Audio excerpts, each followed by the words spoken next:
Imagine for a second, a film, a song, a series drops, and suddenly millions of people around the world don't just feel different, they act different. It's happened before. Top Gun boosted Navy and Air Force recruiting numbers so sharply after its release that the Pentagon openly credited the film for shaping an entire generation's perception of military service.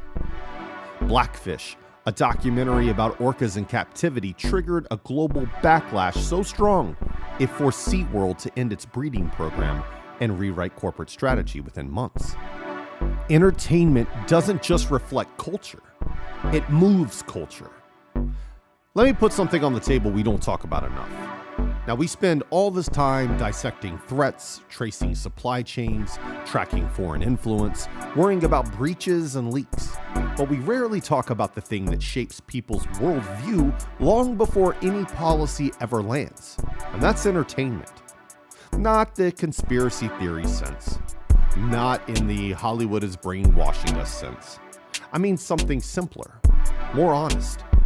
The stories we watch, the music we loop, the characters we cheer for, they do more to set public belief than thousands of hearings or press conferences. And if you want to understand how power really works, you have to understand who writes the stories everyone else accepts as reality. Narratives don't follow policy. They pave the road for it. Let's get into it.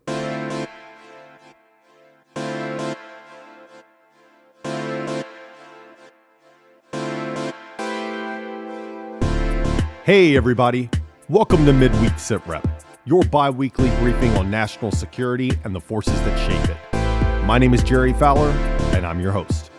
Every other week, I give you the context you need to see what's really going on so you can stay mission focused. Today, we're talking about the entertainment complex, the part of national security we almost never name, but feel everywhere. How Hollywood, music, streaming platforms, how they shape public belief long before governments ever try to. Not as a conspiracy, but as a system, an ecosystem of influence that operates in the background of everyday life. So let's break it down. Let's look at how entertainment became emotional infrastructure and why it now sits at the center of modern power and control. Let's get into it. Entertainment isn't escape, it's architecture, the emotional framework people use to understand the world. Most opinions aren't formed by research or policy debates. They're formed by characters we relate to, the stories that we binge, the soundtracks that tell us how to feel. For decades, influence lived in hearings and legislation and diplomatic cables. Now it lives in writers' rooms, music studios, editing bays, and recommendation algorithms. The place where our emotional defaults get built. Now let's think about how the system works. First, Hollywood sets the worldview. It doesn't just tell stories. It defines the moral universe. Who's the hero? Who's the villain? What does justice look like?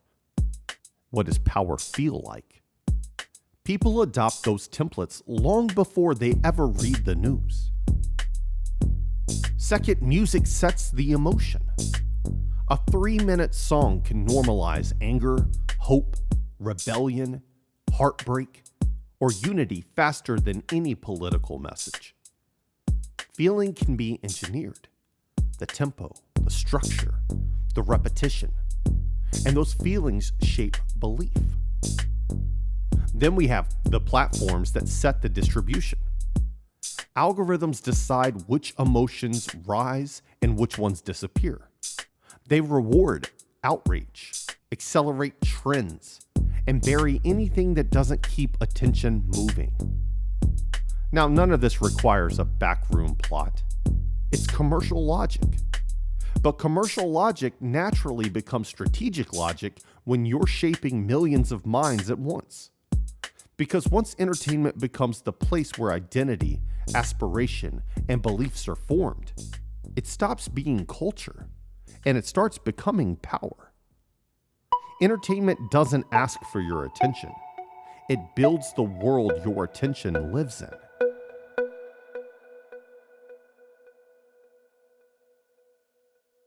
The relationship between Washington and Hollywood isn't hidden. It's not even subtle. It's institutional. Go back to World War II. The Office of War Information wasn't just issuing posters. It reviewed more than 1,000 scripts, pushing studios to highlight American unity, democratic ideals, and the moral clarity of the Allied fight. It wasn't coercion, it was collaboration. The government understood the power of story long before algorithms arrived. That partnership, it never went away. It just evolved. Today, the Pentagon's Entertainment Media Office is still one of the most influential writers' rooms in the industry. If a studio wants to access aircraft carriers, military aircrafts, bases, or technical advisors, the Department of Defense, or War, reviews the script and can request changes. Not hypotheticals, real examples. Top Gun Maverick, shaped with DoD involvement. Transformers, filmed using Pentagon hardware in cooperation. Zero Dark 30, developed with CIA consultation. And according to FOIA releases in 2016, the US government has shaped or influenced over 2,500 films and TV productions. That's comedies, dramas, documentaries, even reality shows. Now, none of this makes the content wrong or dishonest. It simply shows the narrative has always been a strategic asset, and Washington knows it. And America isn't the only one. Beijing built the same model, but centralized it.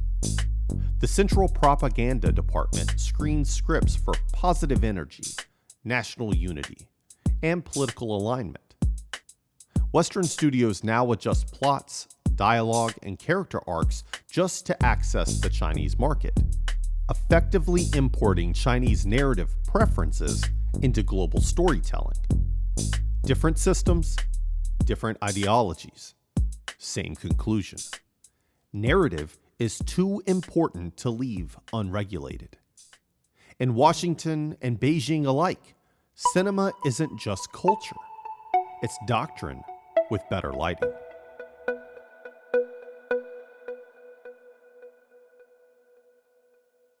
Let's shift from visual to sound. Music reaches places policy can't. It bypasses debate, ideology, even language. It goes straight to the emotional circuitry, rhythm, repetition, resonance. Governments have understood this for decades. In World War II, Allied broadcasts used jazz and swing to counter Axis propaganda and lift morale across occupied Europe. In the Cold War, the CIA funded cultural programs, jazz tours, literary magazines, art festivals, to frame freedom not as doctrine, but as feeling. In Vietnam, psychological operations pumped eerie soundscapes like the Wandering Soul tapes into the jungle to spook enemy troops. But influence through music has never belonged solely to governments. It has always flowed both ways. The U.S. Civil Rights Movement marched to the sound of spirituals and protest anthems. We Shall Overcome became a political force as much as a song. Anti-apartheid movements in South Africa used music as a weapon of solidarity and coded messaging. Eastern European dissidents used underground rock scenes to challenge Soviet authority, from Czechoslovakia's Plastic People of the Universe to Poland's solidarity-inspired music culture. Modern protests still run on rhythm. Hong Kong demonstrators adopted Glory to Hong Kong. And in Ukraine, folk songs, rock, and wartime music became part of the national identity almost overnight. Music doesn't just accompany movements, it equips them. It binds people emotionally long before political alignment sets in. And today, digital tools amplify that same dynamic, but with far greater precision. Streaming platforms like Spotify use audio analysis patterns capable of inferring mood and context from tempo, tone, and vocal qualities. TikTok's recommendation engine reacts to micro behaviors, how long you linger, rewind, or pause, and elevates emotional content accordingly. They don't just measure feeling, they shape it. When you put all of that together, music becomes more than entertainment. It becomes the emotional supply line for belief. Music builds movements long before movements build momentum.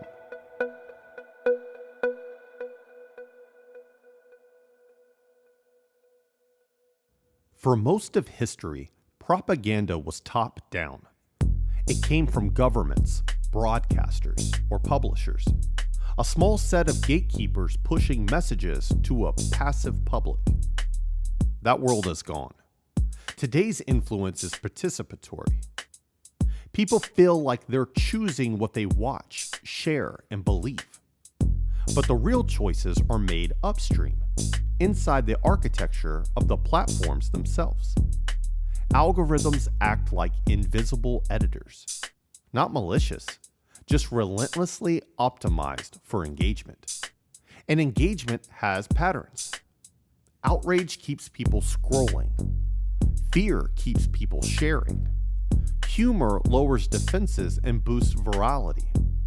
Aesthetics turn ideas into identities.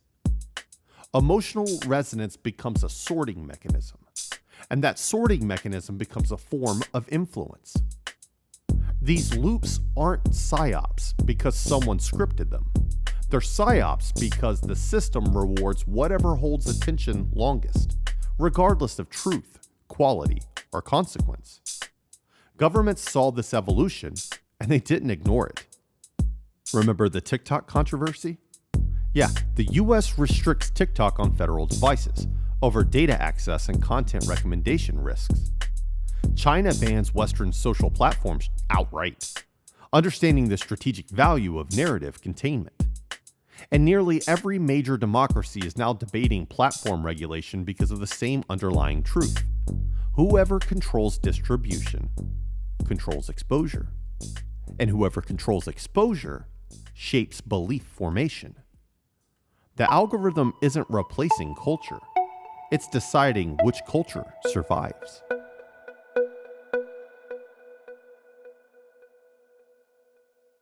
Now, we talk a lot about hard power, militaries, sanctions, force. And we talk about soft power, diplomacy, culture, and persuasion.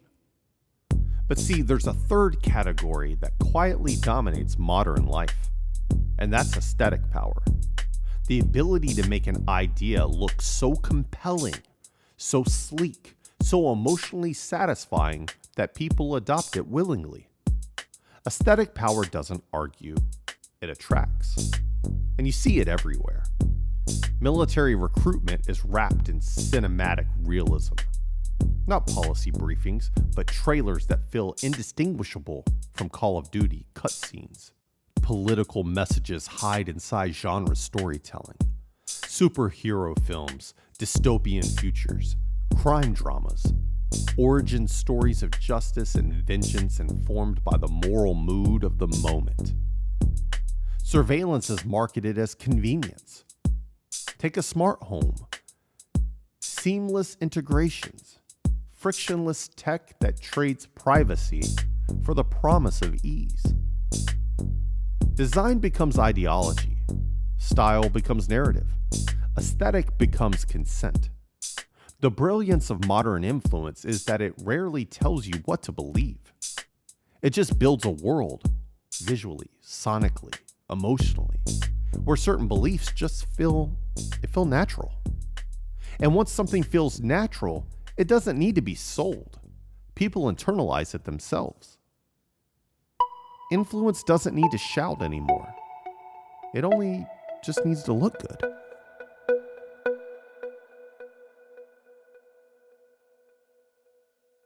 You know, we usually imagine propaganda as something done to us. a message crafted by governments, corporations, or platforms. But the entertainment complex doesn't operate like the old broadcast model. It's not a one-way stream. It's a feedback loop. We share the clips. We quote the lines. We turn songs into trends and trends into an identity. We reinforce the very loops we believe we're passively consuming. The system doesn't need to force anything. It doesn't have to coerce belief or engineer consent.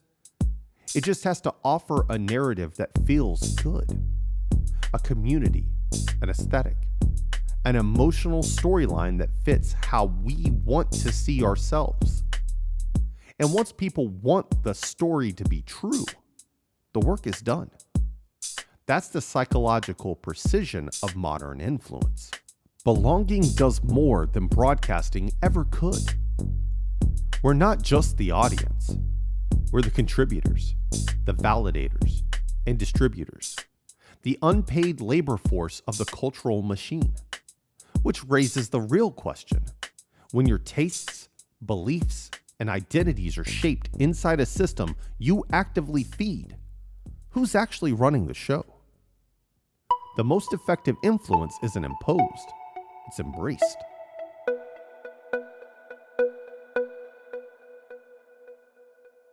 So I know, cool episode, Jerry, but why does this matter? It matters because entertainment isn't just culture. It's the entry point for perception. And perception shapes everything that comes after. If entertainment frames how people understand heroism, danger, justice, power, identity, or the enemy, then policy debates don't start on a blank slate. They start on emotional terrain that's already been mapped by stories. Perception drives public reaction. Public reaction drives political pressure. And political pressure shapes policy, whether leaders want to admit to it or not. So when stories are curated by governments, corporations, algorithms, or markets that we don't control, our beliefs aren't formed freely. They're preconditioned by the narrative environment we live inside. For professionals, this isn't theory, it's work. Compliance teams now track foreign media ownership and influence disclosures because cultural pipelines can double as influence pipelines. National security lawyers monitor emerging export controls and licensing rules for generative AI content tools because creative technologies have become dual-use technologies. Intelligence agencies study cultural virality not as entertainment, but as a proxy for sentiment manipulation and early warning indicators of foreign influence. This is the new battle space. Not physical, not kinetic, but cognitive. The fight over meaning, mood, and narrative. Every scroll, every stream, every course. Another round fired in the information war. Let's wrap this up. So the next time a film hits you harder than you expected, or a song feels like it understood you before you understood yourself, take a beat. That reaction isn't accidental. Story and sound have always been engineered to travel past rational thought and land directly in emotion. And in a world built on feeds and streams, those emotional cues scale faster than any policy ever will. Behind the choreography, the lighting, the edits, and the melodies are architects, political, corporate, cultural, or algorithmic, each shaping how whole populations interpret the world. Power used to be measured in land and armies. Now it's measured in influence, attention, and narrative. And in that competition, entertainment isn't a sideline. It's the most elegant instrument of persuasion ever created. Subtle enough to be invisible, powerful enough to feel personal. In the entertainment complex, control doesn't march in uniform. It shows up as culture, and we welcome it in. And that's today's Sitrep. Make sure you keep up with Midweek Sitrep on Substack and YouTube for more on this and other topics. You'll find short clips, interviews, and bonus content. And if you want to support the show, check out our merch on everythingisnationalsecurity.com. Every shirt and hat helps keep us independent and growing. I'm Jerry Fowler, and remember, everything is national security.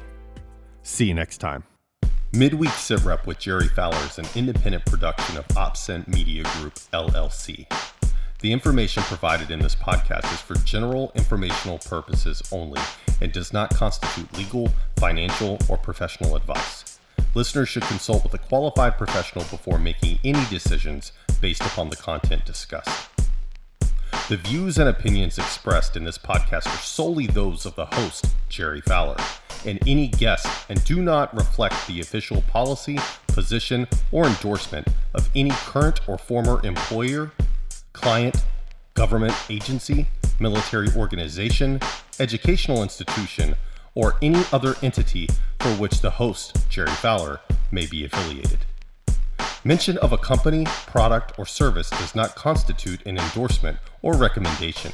Any references are provided for informational purposes only. This podcast does not disclose any classified, proprietary, or confidential information. All discussions are based upon publicly available information and personal expertise. Everything's national security. OpCent Media Group, LLC.